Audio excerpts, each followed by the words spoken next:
আগামী 30 জানুয়ারি আড়াইবাড়ি দরবার শরীফের মাহফিলকে সুশৃঙ্খল করতে পরামর্শ সভা অনুষ্ঠিত।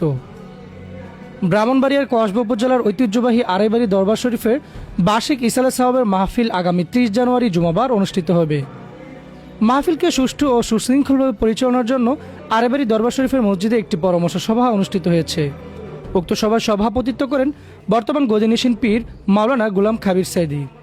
এ সময় আরও উপস্থিত ছিলেন দরবারের মজলিসে শুরার সদস্য ও খলিফা মাওলানা মিজানুর রহমান আতিকি, জালালিয়া দরবার শরীফের পীর মাওলানা জয়নাল আবেদিন জালালি, কসবা আখাউড়া জামাত ইসলামীর এমপি প্রার্থী আতাউর রহমান সরকার, আড়াইবাড়ি ইসলামিয়া সাইদিয়া কামিল মাদ্রাসার উপাধ্যক্ষ ডক্টর সাইদ মোহাম্মদ ফারুক সহ দরবার শরীফের মজলিসে শুরার সদস্য, বিভিন্ন উলামায়ে কেরাম, মাদ্রাসার প্রাক্তন ও বর্তমান ছাত্র, শিক্ষক, সাংবাদিক সহ এলাকার গণ্যমান্য ব্যক্তিবর্গ উপস্থিত ছিলেন।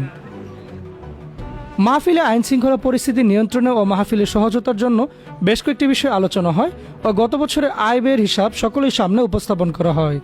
মাহফিল সুন্দরভাবে পরিচালনার জন্য সকলের সহযোগিতা কামনা করা হয়।